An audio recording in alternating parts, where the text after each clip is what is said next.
ตอนบ่เตี้ยไปปลูกหน่อยกว่านี้เด้นี่หน่อยนึงนะแบบนี้สิใหญ่ไว้อยู่แบบนี้เนาะ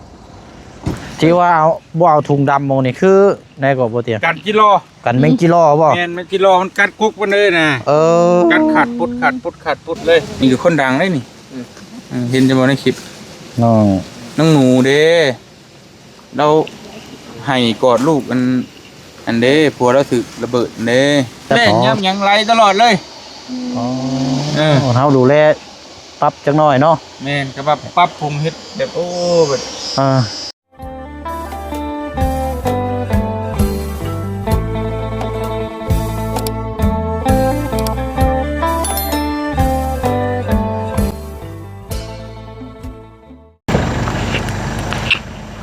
นี่บ่อันเบี้ยมากาแฟน่ะ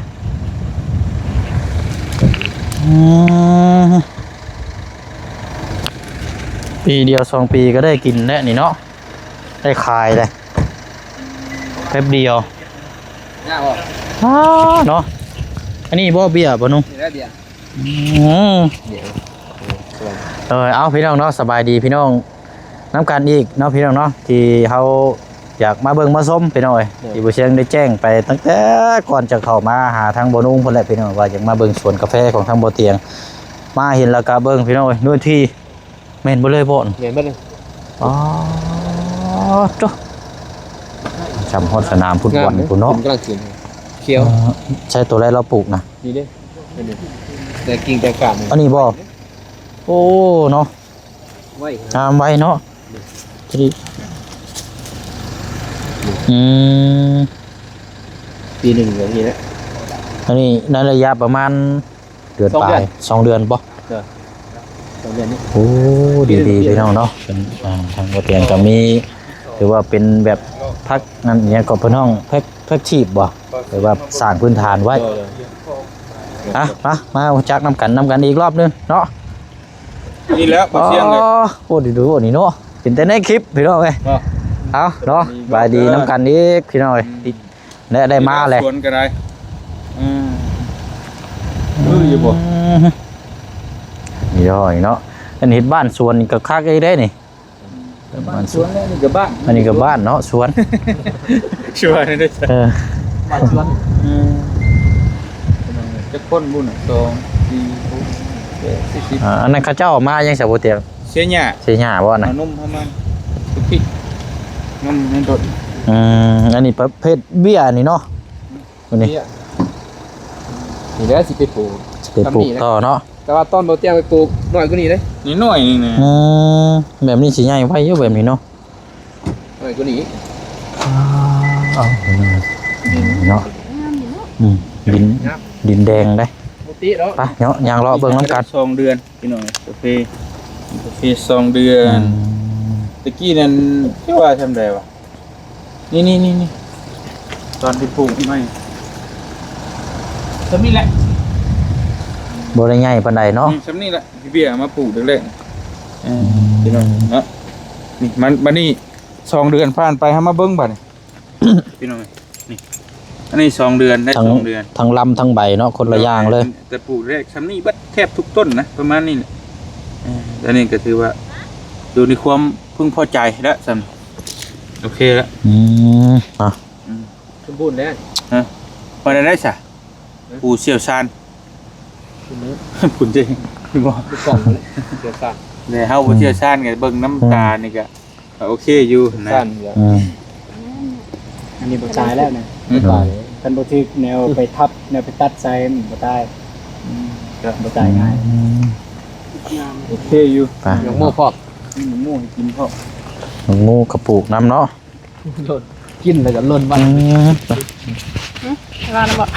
ถามบ่มีหยังเนาะว่าสิเงียบไปมื้อนี้พอกันนะ1 2 3 4 8 9 10 11 คือหลายแท้14 คนจ้างเพิ่นวันเท่าใดมานกหญ้าไหมแสนปลายบ่มีหยังเด้สิให้เพิ่นในรถเฮามีหยังบ่คนนอกต้อง11ฮะคนนอก11ตบจุเอาแต่คนอื่นก่อนก็ได้ให้คนนอกกันบ่น้ำดื่มบ่แล้วจะให้มันครบนะเดี๋ยวจะยกหา ว่าจ้างคนงานมีเท่าไหร่บาทเลยเนาะตาแก้ เอา เอา เจ้าเอายังชานั่นน่ะ จะเป็นเอาเท้าบ่ สงสัยคนงานคนมาเพิ่มเรื่อยๆเนาะเมื่อเพิ่นเอายังกันน่ะ เนาะ เราล้างพักตี พักขายบ่เนี่ยกินบ่ เลยจะเมน โอ้เอ้าเนาะ เพิ่นมาล้างพัก พักนอกบ่ แค่กันเนี่ย เจ้าเอามาแต่มาล่างอันนี้เนาะ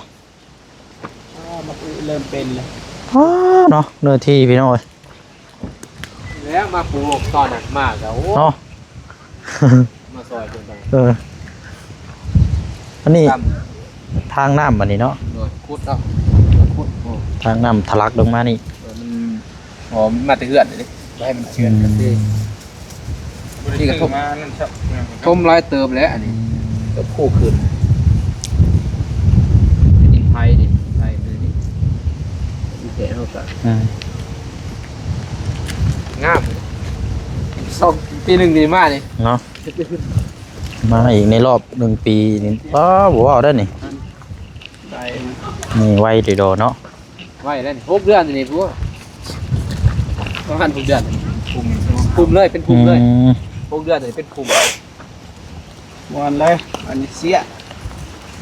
เขาปลูกกาแฟนี่สินักแบบเน้นเรื่องเสียหญ้านะเนาะ เสียยาเลย เสียหญ้า เฮาสิเห็น ปีหนึ่ง ถ้าสิเห็นก็เห็นแบบ ปีหนึ่งก็ ฝ เสี น ย ตกปีหน้าแนวใหม่เลยนะ ย่างกกในทุดินบ่นี่ ดูดิน โอ้ เอ้าทุดินก็แม่นบ่เตียง ทุดินก็แม่น แล้วปลูก ดินนี่ไอ้เด็ก เออ ป้า คักเด้อเนาะ เอาน้ำขึ้นเด้ เนาะทุดิน ดีใจแล้วเจ้าของสวน ดีแล้วเนาะต่าง เสีย ว่า เสียงามเฮาก็มีเวียดแบบนี้ แล้วนี่เนาะ ว่าได้รับจ้างนำเนาะได้คลิปนำนี่ฮักแหละ5,000 โอ้ยเลย จุดทาน ผม เนาะ มีแล้วก็จะเป็นแล้วเป็นอย่าง โอ้หุบหญ้าไปถิ่มบ่นี่ คือหญ้าปุ๊บหญ้าทิ่มได้ของแท้ได้ ป้าหญ้าก็ได้เลยเนาะ ยากินพอก ว่ามันยังน้อยต้องดูแลหญ้าอย่างเดียวนี่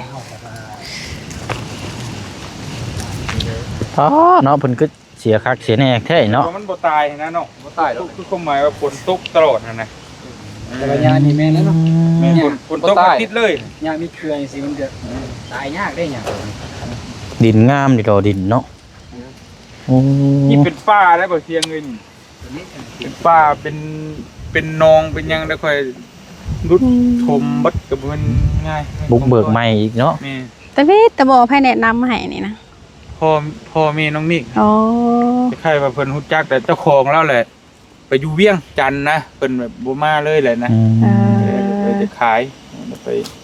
อยู่เวียงพุ่นเลย สบาย ยาก ออกมา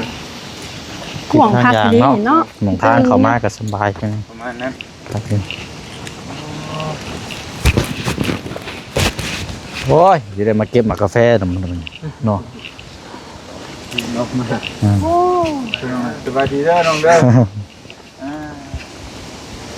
เมื่อยบ่ พวกคนเดียวบ่ ผู้เดียวด้วยเด้อ คนเป็นเสียแล้วก็นั่นเนาะ เอานมให้กินเนี่ยเจ็บเว้ยนมให้น้องเพิ่นนี่บ่ได้มีแห้ง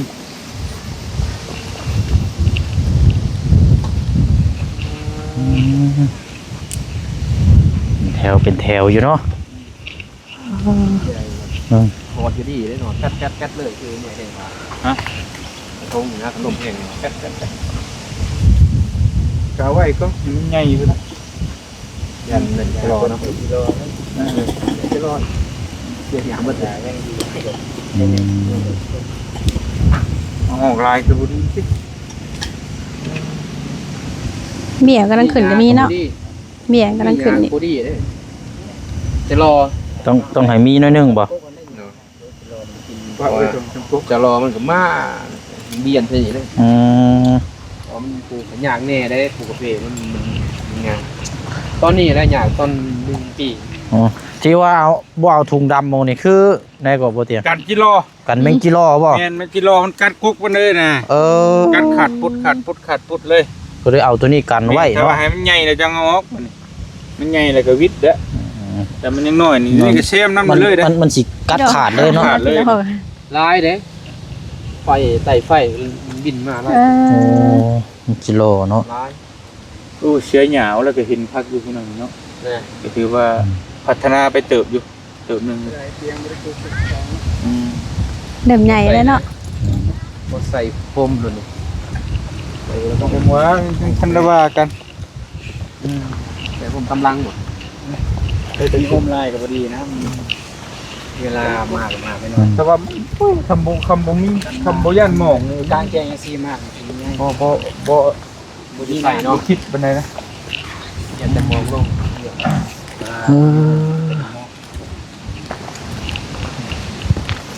งามอยู่พี่น้องในเรื่องอยู่ การเจริญเติบโต2เดือน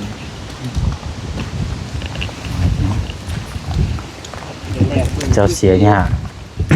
สลบเบิด ชงสิบ่รอดเนาะ นี่RIP แล้วนี่ มายังน่ะ เสียบลักไปนะ เสียบไปเลย RIP แล้วตัวนี้ก็บ่ทันนี้ มันตาย ตายเนาะ จะมีแน่นะมันบ่ได้เป็นตุกบแล้ว ว่าแต่คนปลูกมันตายไปน้ำเนาะ ตาย อืม ตายแล้วเพี้ยนตัวใหญ่ไหมดินแน่ อ่า ไว้อยู่เนาะ เสริมไปน้ำเนาะโอ้นี่หินนี่จ้ะ งามอยู่ เห็นคนเฮ็ดคักๆในหญ้าว่าถ้าไปเฮ็ดนี่คือว่าเมื่อยเลยนี่ เชียร์บ่ เพิ่นเสียหญ้าเบิ่ง ไร เพิ่น มือ เฮ็ด เด้อนี่ กองได้ โอ้ยเออ คัก เอาประตูนจับกล้องให้พี่น้อง ๆจะมากิโลเท่านี้กัดบ่ได้ละมั้ง โอ้ตัวนี้ ฮะ ได้ ให้บ่ เป็นสาวแล้วเนี่ย บอก อื อ่ะ ม ถ้าเป็นคนก็ประมาณอายุก็ปีแล้วนะ ไวเนาะ ตัวใหญ่ อืม ลงนูกก็มากว่ะ ไผไผว่าอาเมนบ่ ไม่เลย แม่และสุดนะ ตาดีแท้ พระเจ้าเนาะเชียร์ โน้ โว้ย ว่า บ้ามาหานี่บ่ บ่ครับ เนาะนี่เบิ่งเสียหญ้าคักๆโดะนี่ โอ้ยสบายดีเด้อ สบายดี ปิดจ็อบบ่บ่นี่ปิดจ็อบบ่ ปิดจอบประมาณแล้วเมื่อยแล้ว เอ้าเว้าสั้นกว่า สิเสียให้มันแล้วภายในมือหนีเลย โอ้เสียแล้วหนีเลยบ่โอ้ยเห็นว่าก็ได้ ในโอกาสหน้าคุณได้พอกันใหม่ โดย สำหรับโอกาสนี้สบายดี มึงมาแล้วมันแล้วแล้ว เราได้เพิ่นจางมาลงกาแฟเพิ่นอยู่ ว่าดอก จางลก ใส่ปุ๋ยเด้ถ้าจะให้ใส่ปุ๋ยให้อยู่ เพิ่นถามว่าพักผ่อนกันหน่อยนึง เนาะ สันดังเอ็นมันมาแล้ว สันหลังเอ็นลาย เป็นหญ้ายก เอานั่นให้เพิ่นแน่ หญ้า เก็บ ย ไว้ กอ่อน เอานมให้เพิ่นนี่พวกนี้ ไว้เนาะ อ่ะเด้อน มให้เพิ่นกินนี่ ยายก็กินเด้อ เอายายเลย บ่ยายแล้วละยาย เห็นบ่เฮ็ดคือง่ายๆนะปั๊บเนาะ เอาเนี่ยกูบ่า ง่ายก็เป็น สิละเดี๋ยวเนี่ย ตอนเดียวนิดหน่อยมันก็ได้พวกใหญ่มันสบาย เบิ่งเพิ่นบ่แม่นธรรมดาเด้อแต่ละคนเบิ่งเอ้ยสิสวยคำ มีแต่ค่ำบ่ เพิ่นมันเสียใหญ่เฮานี่เฮาบ่ได้มีหยังเลยเบิ่งให้เพิ่นแต่ละคน ว้า ใหญ่ใส่กุบปุ่นให้คักคอทั้งหูทั้งหยัง โอ้ลีได้เนาะ อายเลยเฮาผู้จ้างนี่นะธรรมดา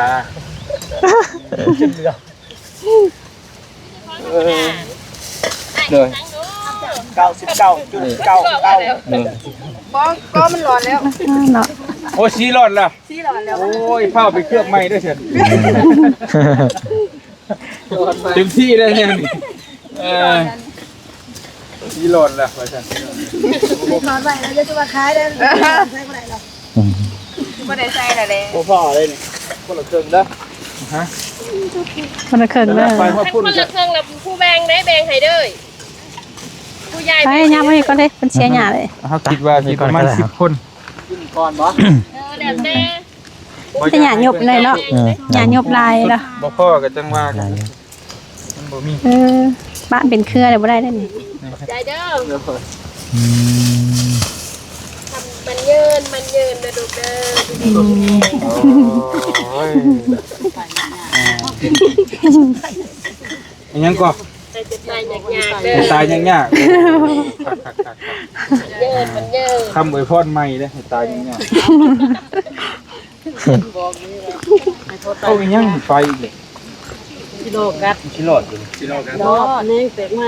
โอเคสาธุ เฮ้ใส่ปุ๋ยหายเจ้างาม โอ้ยจังใดก็อดใส่ปุ๋ยให้ก่อนเด้อจังหนี้จากกันเด้อ อาบน้ำแบ่งหายยังเองอ้าวคือคนเบาอยู่นั่นล่ะ โอ้ยสาธุ งามเด้อ แล้วพี่น้อง มือได้ไปใส่ปุ๋ย ฮะ ใส่ปุ๋ย บื้ออื่นแล้วแหละใส่มื้อนี้ก็ได้บ่ทันบ่มันแล้วบ่ล่ะทำเลยบื้ออื่นใช้ก็ได้ โอ้น้องหนู เนาะ ก็ เสี มาย คักอีดีเนาะสิหยัง หนูเอาบ่ไปเฮ็ด อื เวียก ม นี่คือคนดังได้นี่เห็นจะบ่ในคลิป น้อง น้องหนูเด้เราให้กอดลูกอันเด้ผัวเราถูกระเบิดเด้ อ๋อที่ทั้งอันพอลุงเล่านั่นที่ข่อยอันฟังนั้นตอนนั้นบ่มันคนเดียวกันบ่ พ่อลุง ที่อัน แม่นบ่ แม่นนี่แหละ เออ นี่แหละนี่แหละนี่แหละ โดยอันใช้ลูกไปใช้ซะเนาะลูกอยู่เฮือนโอ้โดย อืมพักเบียกบ่ โบเขาเปลี่ยนเป็นโลกเหลืองมันอะไร อาจจะมวยเริ่มเงิน เป็นผิด โอ้ไปดีเด้เนาะอะไรเลย ผิดละเทีย กับบ่ยอมพักผ่อนอีกเนาะดุดีเด้พี่น้อง โอ้ย อืมไผบ่ให้เพิ่น จะคนเนาะ ความหนาความตากันเนาะ หลยค จะ ด มวนอยู่ได้นี่ได้ คือว่าสิไปแล้วสาวเราให้เป็นลงเธอเสียเวลาเป็นลงก็เลยมาเสียงานทุกทำเสียงานแล้วก็อะไรนี่ อืม เลยมาเสียสวยเราบ่มีเวลา วันนี้ไปได้ลงเรียกก็เลยมาไปเสียงานเสียไปสวย เนาะก็อันได้เห็นตัวจริงพี่น้องทั้งน้องหนูแล้วเนาะที่ทั้งพ่อลุงเพิ่นอยู่ฝั่งไทยเลยเพิ่นฝากเงินมาให้บ่เสียงจักเท่าไหร่แล้วพี่น้องดื่มแล้วได้ฝากให้ทั้งบ่เตียงให้ทั้งบ่นุงฝากต่อแต่ว่าตอนบ่เสียงเฮ็ดงานอยู่เซปูนเด้มาบ่ได้เอาได้เห็นตัวจริงเนาะอันเฮือนอยู่ไกลบ่ซะน้องอยู่ไสดุมบ่ไปพุ่นบ่มาแบบกระทันหันอ้ายก็มาเที่ยวได้ 2-3 มื้อแล้วแต่ว่าสิกลับแล้วมื้อนี้ก็มาแต่บ้านหมดแล้วนะครับรอบหน้ารอบไรเดี๋ยวสิลงมาเยี่ยมยามใหม่ ดูอยู่ลำไผ ไว้มันเด็กหน่อยแท้เพื่อน เออเมื่อยบ่ ติดตามอยู่เนาะเป็นกำลังใจน้องเด้อเด้อเอา คน สู้ จับ ๆเนาะ กันจังเป็นจ้ะ เนาะถือว่าปู้เนาะ ให้คนดังเพิ่นจับกล้องให้จักสิได้เก่งๆอยู่เด้นี่ ก็คือสิมีแบบหมองๆเย็นๆเนาะยัง แบบนี้ตลอด เจ้าหูเราอยู่บ่ เคยเห็นให้เป็นครั้งแรก ยันบ่ได้เบิ่งเนาะเบิ่ง บ่เสียง เฮายังเพิ่นยังบ่ฮู้ บ่อันนี้ สลายเอาบ่ได้คอยลงมาเด้เพราะว่ามีแต่ร้าน กับน้องเพิ่นบ่ได้ค่อยเล่นโทรศัพท์จ้ะบ่ จนแล้วมันเป็นลูกเบิ่งกระตุ้นก็แบบเบิ่งดี แม่นข่าวคนใดบ่ค่อยเล่นโทรศัพท์บ่ค่อยตามโซเชียลบ่ค่อยฮู้เด้ ครับ แต่เฮาบางทีก็บ่ได้ค่อยดิ่นอยู่หาชวนมากก็สิเข้าซีรีส์ น้อยสุดแล้วที่จะอันอายุเท่าไหร่แล้วเนาะเท่า4 ปีนึงพี่น้องคือคนที่จะฮู้จักเฮานี่เต็มที่นี่อัพขึ้นไปนี่40ขึ้นไปพุ่นได้50 60พุ่นโหไปเลย นี่ก็มู้รอบคนเพราะว่าทำงานกับเขามากกับคุณมู้เอาโน่นนี่มันเป็นโดนเที่ยง อย่างไรFC เฮานี่มีแต่ฉันสิเว้าตรงๆกับมีแต่ผู้เฒ่าอะไรพี่น้องเพิ่นติดตามเพิ่นเบิ่งให้ สูงไว้ ผู้สูงวัยเพิ่นเบิ่งให้วัยประมาณ18 19หรือ20นี่เนาะนี่แทบจะบ่ค่อยฮู้ดอก งานไปซอยเนาะแต่เที่ยนี่ก็มีไฟหูดเพราะว่าเอาไปกับที่นี่ก็นี่เหนื่อยเพิ่นติดต่อมาเขาความช่วยเหลือตอนรวมเสียแล้วเพิ่นก็อยู่กับปู่ ตอนนี้ยังอยู่กับลูก2คนบ่ 2 คน3 คน เออ เป็นเพื่อนที่แถ งานเฮ็ดต่อเติมให้เพิ่นก็บ่ได้เฮ็ดหมด ต่อเติมเนาะ เตรียมกระบุ้งเอาไฟเขาแล้วก็น้ำจอน้ำของน้ำซอยเพิ่นนั่นแหละไปหาแล้วกัน ประกอบเนาะนี่แหละเนาะสู้ๆเนาะ โดย อ่า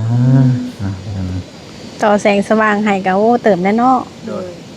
พอคำมาบนบ่มืดเนาะแจงหูแจงตาอยู่ลูกเต้า ลูก2คนเนาะกันสิว่าก็เป็นแม่ดิ้งเดียวแหละพี่น้องเนาะ นิดเดียว แม่ดิ้งเดียว ไปใช้จังเดือนได้บ่ปีหนึงเนาะกว่าเรื่องเก่าบ่ จะรายเดือนเตะวันที่ถึงปีหนึงนั่นบ่7 8เดือนเองกว่าเป็นเสียคือว่าเก่งนี่แหละกับพี่ เนาะ หาเงินมาซื้อได้นี่ดิ คักได้เนาะโอ้ยพี่น้องเนาะ จักปีใด ได้เงิ ชาติใด น เนาะ มาซื้อ สิได้อยู่ ที นี่นะ น้ำหมูคูนี่คักได้นี่คักแล้วบ่ ได้ เตรี อย ม ยู่หาเฮานี่ก็สิเอาแห้งว่าแต่ใส่ซื้อนี่นะ เฮ็ดนี่นี่ เก็บกอบกำคือยากแท้ซุมื้อนี่บ่ ขายหน้าแล้วก็ซื้อ โอ้ มาเดียวเอา ย ดินนาไอเตียงว่าอยู่หันมันแต่ดินนาเด้ ว่า ไผก็มีไผก็มี อยู่ลายก็มีอยู่พุ่นดินหน้านะถ้าว่าเฮาบ่ได้เฮ็ดก็คือว่านั่นเนาะเอาลองเปลี่ยนแบบสไตล์ใหม่ก็ได้เนาะ ที่เฮาขายหน้าอยู่พี่ราคาสูงกว่าหน้าเฮาขายหมูจุ๊บอีกแหละ จังหวะ หน้า เนาะ ก็ได้เข้าเด้มาขาย แม่นอยู่ ยิน ถึกเลขเด้เนาะถึกรางวัลลอตเตอรี่ที่1สิได้อยู่ดอก อืม มันแล้วแต่ดวงเฮาเด้ บ่เชียง แต่จังหวะเนาะฮะ เก็บบ่ กูด เอา นะ บ่ ประกูดบ่ เก็บเลย โอ้ เก็บเลย นี่ก็ห่วยเด้อนี่ เก็บให้ น้ำไหลตลอดยามแรกยามฝนไหลตลอดเลย ต้องถามผู้กินได้นี่ เฮากับเอ้ยน้องกันเด้ จังหวะคันฝากผู้น้อง เอาทุกอย่าง เออ ตรงย่างว่า ผู้สิช่วยก็ได้ โอ้โหเด้ เออ เพื่อนจะบอกเพื่อ เนาะ ฝาก น้องๆเพิ่นเสีย ฝาก หยา น้องทนงฝากตั้งไปถอดไปเท่าอันนั้น เบิ่งดูโน ประจำแจว ผ้าแขกลุยพัดถูตัวเพิ่นบ่เคย บ่มีธาตุบ่เฮ้ย ฮะ บ่มีอันนั้นบ่ ทากโมเมนต์ทาก มีถ่ายเลย มีบอก ไม่ ว่าไงนะว่าอยู่ตัวนี้นะยังเป็นที่ใด ไปถ้าพูดได้แล้วจะทิ้นนี่ เอ นะ อ เนาะจะทินตัวได้เลยจัดการเลย ไปทางนั้นเลย ใช่ไหนผู้บอก ผักนอก เออ เอ้ยผักอันนี้เนาะ ไปได้บัดนี้ ลงทุนก็ได้ ผักกูด เบิ่งเก็บ ถ้ามาบรรยากอะไรก็บ่เอาเลยเฮ้ยบรรยากอะไรก็บ่เอาเลยเถอะ มันก็ยากนะเฮ้ยจะได้ ไป กิน เถอะ มันสิเนาะ เอาก็จะเฉยก็จะลำบากเถอะกราบหน้ากราบในอ่ะ รวยมาหาเองรู้ได้แล้ว คือกราบหน้ากราบ อย่า ใน แล้วยั แห น ละ ว่ายันลำบากหมู่คู่นะ เออ ผักกูดก็ ยากเฮาแต่สำหรับน้องๆเพิ่นมันก็ง่ายนะ ว่า เคยหาอยู่แล้ว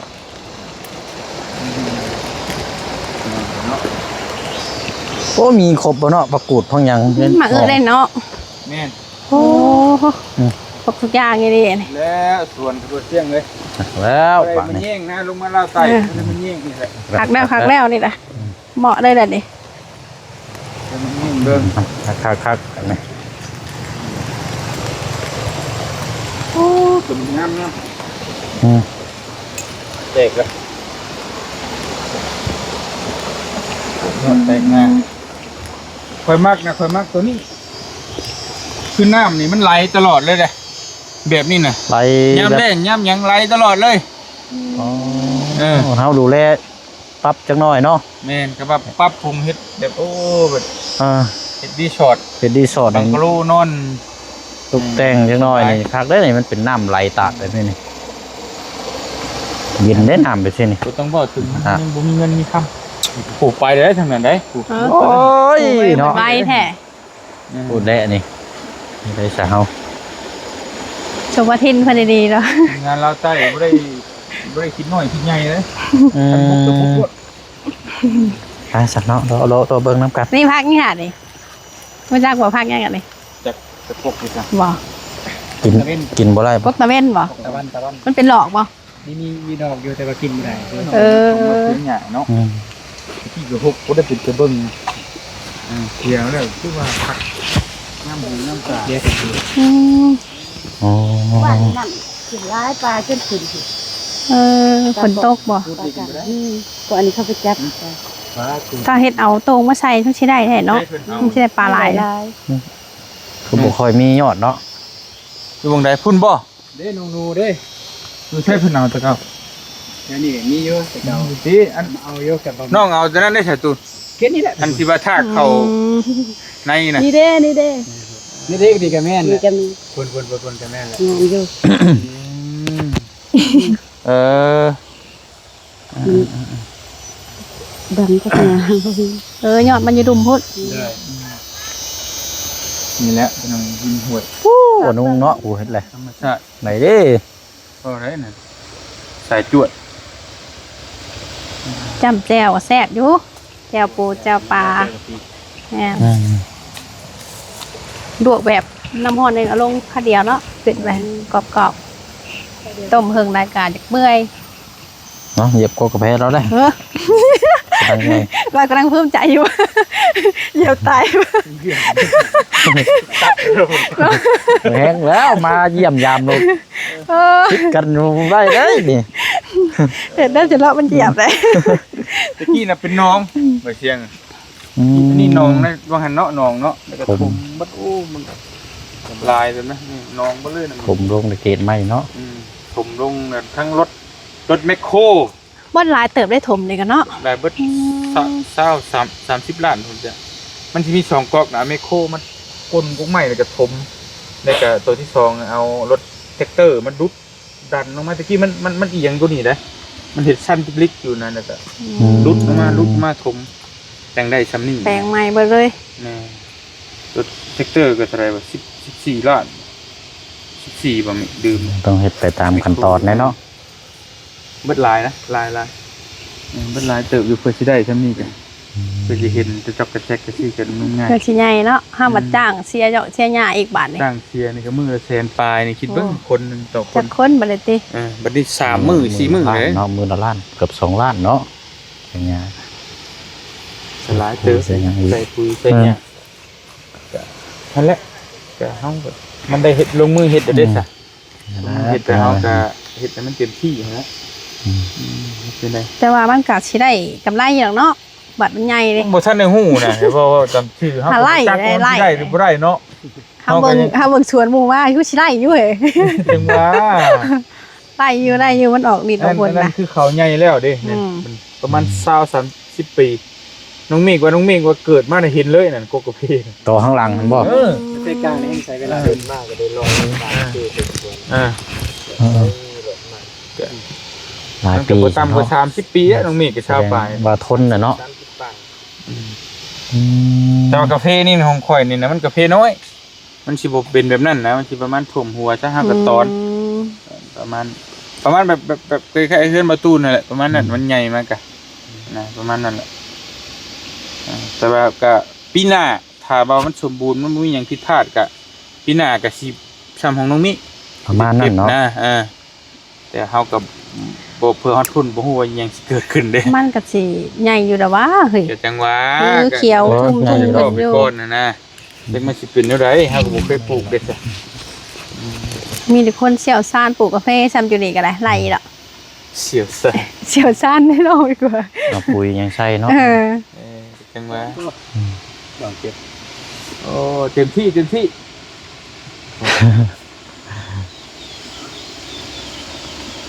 แล้วนี่บ่หน้องไม้ไผ่อันใหญ่ๆอันผู้ใหญ่แม็กแบกนะ นี่แหละนี่ก็นี่เนี่ยเขาตัดทิ่มน่ะ โอ้ ตะกี้โกใหญ่กูนี่อีกตัดทิ่มเส้นนั้นบ่ได้เด้ อันนี้ก็ต้องได้ตัดจริง ตัดแต่มันบ่กล้าตัดเด้เหมือนของเฮา นี่ตรงนี้นี่ของเฮาแดน อืม เฮ็ดได้แต่มันข้ามเขตแดนไปเลย ก่อนแล้วไม่น่าจะทักแค่นั้น สามารถตัดได้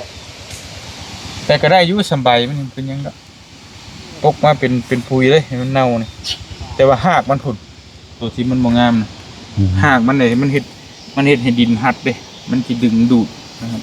มันว่าถ้าไทยออกนะมันหากมันขยะเดี๋ยวมันขึ้นมา หากฟอยเนาะ หากฟอย เป็นเปียง นั่น เนาะ สาเหตุที่มันจะกำจัดตัวนี้ออกเพราะมัน ข้าวปลูกมันสิบ่งามเนาะ บ่ หาง าม หลาย บ่งามเลยแหละในรัศมีประมาณ10 ปลายเมตรนี่เมนเรียบร้อยเลยเลย ทางมัน เอาเติมเด้ ประมาณนั้นโอ้วัยรุ่นเด็กของแท้ไปเนี่ยไหนวะไปเนี่ยไหนบินเอาบ่โอ้เนาะ เป็นคือเด้ทาง มาก็จะหึกนี่เด้อันบ่เชียง ไป บัดมันใหญ่ขึ้นก็สิเป็นนั่นแหละกาแฟนี่นะ ฟังตรง แม่น ฟังนั่นเนาะ แม่นประมาณเท่านั้นแหละนิดหน่อยนะสิประมาณนั้นแหละสิบ่ใหญ่คืออันนั้นมันจริงๆคือกาแต่ก็บ่ฮู้ว่าสิแนวใดละว่าได้ก็ได้สิเป็นแบบใดถ้าเบิ่งตัวจริงลงมาปีหน้าได้ลงมาก็มาเยี่ยมเบิ่งซะลงมา ก็ติดตามเนาะคันสิเว้ากัน ตามเจ้าบ่ลงมาก็เบิ่งในคลิปซะก็สิถ่ายคลิปไปเบิ่งได้นี่อยากว่างลายอยู่ ครั้งแรกพี่น้อยเนาะครั้งแรกได้มาสวนบ่เตียง มันแตงวะ แกงเขาแล้ว เฮ้ยไปเฮ็ดมันเพิ่นไหนโอ้เราปลูกมะเขือใช่น้ำเลยเนาะ มะเขือก็งามเนาะ มันเฮ็ดแบบส่งออกเลยเนาะปลูกมะเขือกะ ฮะ เฮ็ดแบบส่งออกเลยมะเขือกะ แม่น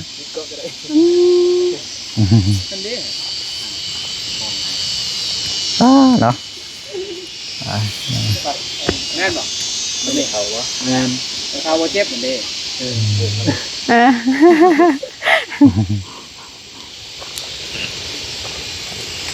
ว่าสาเหตุ ไปอันจับกล้องให้ไปเปลี่ยน ไปเหยียบมันเอาเลยได้อยู่เด้อสิจับ เฮ้ยยาหรอวะขอบใจหลายๆเด้อ ฟังประตูจับไปหน่อยเนาะ ปกติเฮาก็อยู่นี่ก็แนวนี้แหละจับให้กัน บริการดีเกินนะฮะ เนาะ ดีเกินจุดเกรงใจ ได้แบบนี้ ไปสัมภาษณ์เด็กน้อยมาห่มลายนี่มือปราบอุ้มเล่นเลย แม่นแล้วนี่เพราะว่าช่วงนี้ถ่ายคลิปเล็กน้อยแบบบ่ได้นั่นแน่นี่มันอยากอันนี้หวังดีคือกันเด้ ปลูกใส่กับงาม ดินงาม เจ้าปู่มะเขือเนาะป้า ปลูกมะเขือคายแล้ว คักดีนี่พอดิษนี่แบบ กุ้งใหญ่นี่ ปลูกมะเขือกระเสียงอย่างหนึงคำไผ่บ่ย่านบ่งก็เพราะปลูกอยู่ พี่มะเขือ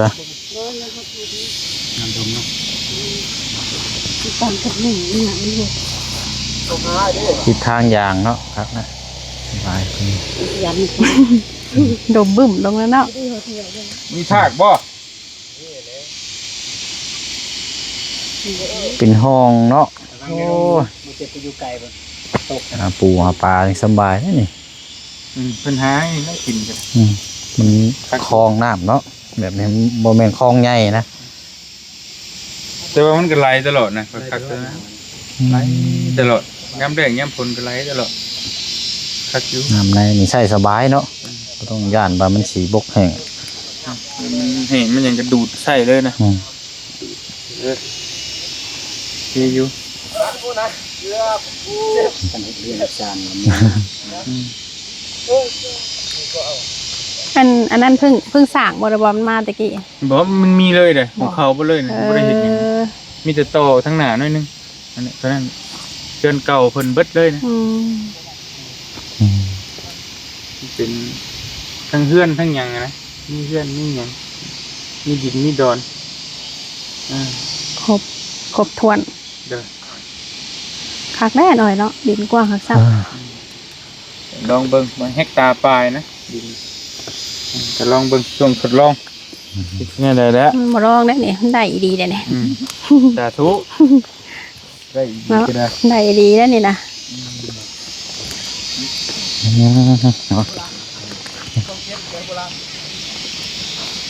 ใช่ครับคงไปฝุ่นบ่เอาฝุ่นบ่ ส่งคุณออกแล้วก็ได้ไป ไปเนาะ เมื่อนั้นก็จะไปส่งตัวเมื่อก่อนว่าไป โอ้ครั้งแรกได้นี่อันทีมงานเขาได้คนแรกได้มาเนาะ คนแรกกันแหละมันมีไผมาแล้ว ทั้งบอดี้นี่ย่างเลยเนาะ ยัง โอ้ มีไผมา โอ้แต่คุ้มอยู่ดอกสายพี่เราเลย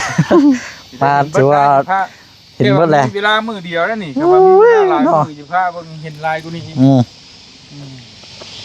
แล้วนี่ ครบ กะ แล้วดิ ต้องมารอบนี้คุ้มได้บ่ นี่เป็นยังไงให้เห็นลายมุมลายบอล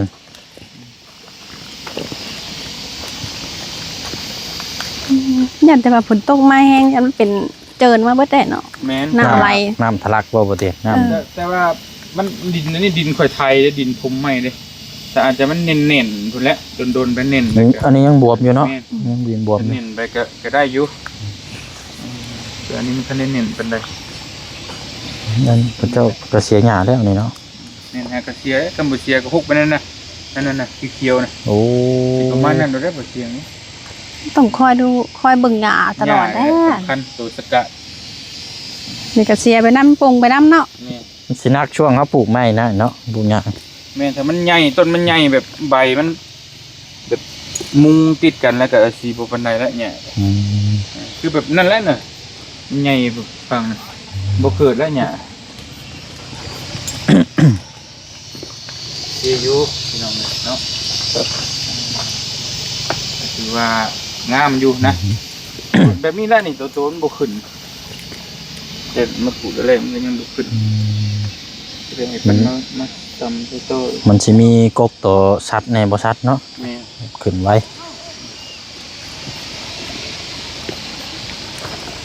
บิวตี้มาเห็นนะบ่นี่ ยังนะ เตยจะรู้แล้วจะรู้แล้วว่าเหยียบก้อนได้นี่ล่ะ โอ้ยห ลู นุ่ม กเมียก็ยัง หนุ่มมือก้อนพี่น้อยหนุ่มมือสาธุก้อนหนึงเทื่อได้น้ำเพิ่น อย่าว่าแต่ทีมงานนะลูกเมียยังบ่ได้เห็นนะ ลูกเมียยังบ่ได้มาซ้ำบ่ บ่ได้เห็น พ่อก็บ่เตียงประมาณอาทิตย์ปลายนี่บ่จักพี่น้องตอนเจ้าขึ้นเซโปนตอนนั้นเนาะ อืม เพราะว่าคันมีนั่นสิลงมาเยี่ยมชนกาแฟเจ้าอยู่ว่ะบ่ได้หึงได้ได้มาฮอดได้ แต่ว่ามันวิดเหยียบคันเร่งลงมาพี่เนี่ยมันก็ฮอดอยู่ดอกบ่ยากดอก นั่นว่าครับถือว่านั่นอยู่ แต่คือว่าก็เว้าซื่อบ่ได้ลงมาก็ฮอดแล้ว เพราะตัวนี้ไปได้นี่เนาะน้ำ แม่น้ำกัดเซาะจะค่อยซ่อมแซมไปช่วงมันแต่เฮามีหญ้าก็ดีอย่างหนึงบ่มีหญ้าก็บ่ดีอย่างหนึงนะแต่เอาหญ้าออกเบิดมันก็เวลาน้ำไหลน้ำกัดเซาะแบบ มันบ่มีตัวยึดดินเนาะ ไม่เคยยึดดินไว้แต่กระโบเฮงมันก็จะเกิดขึ้นที่เก่าประมาณนี้พี่น้องเลย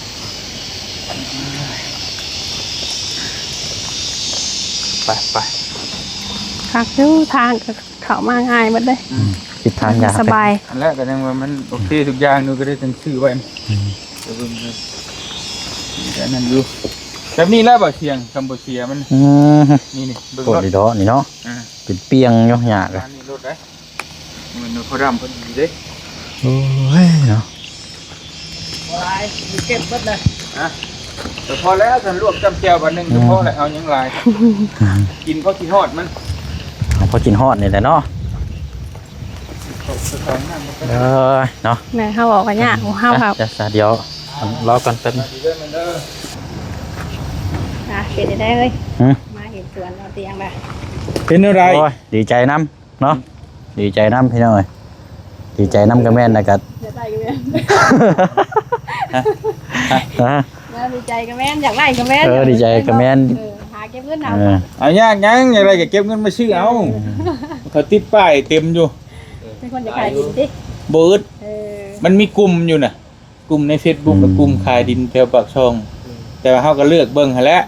เหมาะสมกับราคาบ่จะได้หิมทางนอกทางไกลบ้านใกล้บ้านมีเบิดน่ะก็เบิ่งเนาะ ถาม 10 ปีแล้วเว้ย มีตัวตนกาแฟก็มี มี บ่มี กาแฟมีเลยก็มีได้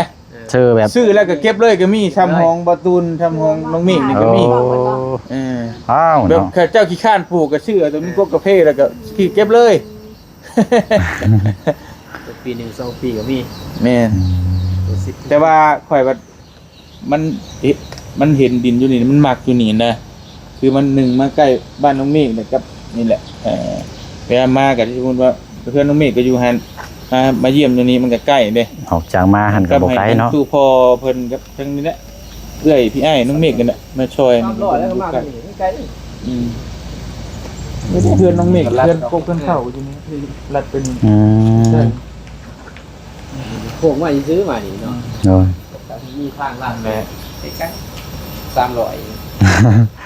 เดี๋ยวปลูกลองเบิ้งมาปลูกไว้ลองเบิ้ง เนาะเนาะ ตาเบิ่งคนนี่แหละในเตียงก่อน เป็นคนแรก เบิ่งผลผลิตเนาะ ตาดีก็เบิ่งอันนี้แหละตาบ่ดีก็เบิ่งก่อน ลงก่อน จังซี่ก็ สีล่มละลายหรือว่าได้ แม่น จังว่ากันนี่เนาะนี่เนาะว่ากัน ได้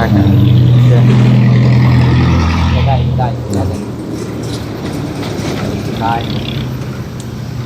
สนอมีแต่ว่าตามนั้นแล้วบัดนี้พี่น้องเนาะไปมาชมเยี่ยมยามสวนกาแฟของทางบ่เตียง มันก็ใจเด้อบ่เสียงเด้อ โดยแล้วก็ พยายาม ไว้โอกาสรอบหน้าพี่น้องจังมาใหม่เนาะ ใจสิ งามๆพี่น้องโอ้ย อันนี้มันใหญ่ แล้ว ไง เป็นพุ่มนะฟังตรงข้ามดิ ตรงข้ามเนาะ เป็นพุ่มๆมันนั่นแหละผักก็หาเก็บหรือม้วนบ่เที่ยงมือเก็บมาแล้วเนาะ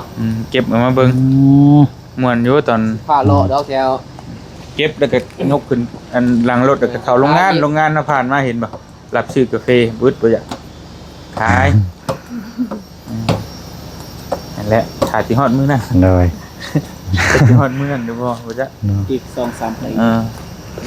เนาะ บ่ยืนก็ตายก่อนก็มี ไปเนาะติดตามเบิ่งน้ำกันพี่น้องเอ้ย เด้อ มีแต่ว่านั่นแหละเนาะลาคือเก่าคือเดิมเด้อเนาะก็บ่ขอบใจทั้งหมู่คู่หมู่เพื่อนคือเก่าคือเดิมพี่น้องเนาะที่เวะพามาสิกันสิว่าก็เสียสละเนาะมื้อนี้ก็มาชมมาเบิ่งน้ำกันต่างอัปเดตให้ตาลุงเบิ่งน้ำกันอีกเนาะเอาแล้วก็สิไปบ้านของทางพุ่นโตอีกเนาะ โดยบ้านน้องมีกเป็นบ้านขึ้นกุ๊กขึ้นเข้าแล้วก็ไปเยี่ยมยามพุ่นก็แยกย้าย เด็กย้ายเนาะเวลาก็พอดีลาจ้อจี้เข้ามาพี่น้องเอ้ย พอดีงาม เอาเสยเด้อเฮาเด้อลาก่อนได้บาดนี้เนาะแล้วจังไปว่ากันพุ่นอีกพี่น้องเอ้ยเนาะ ว่ากันอยู่หั่นอีกจังได๋ เอาลาก่อนพี่น้องเอ้ยบ๊ายบายเด้อพี่น้องเด้อ ดีเด้อพี่น้องเด้อ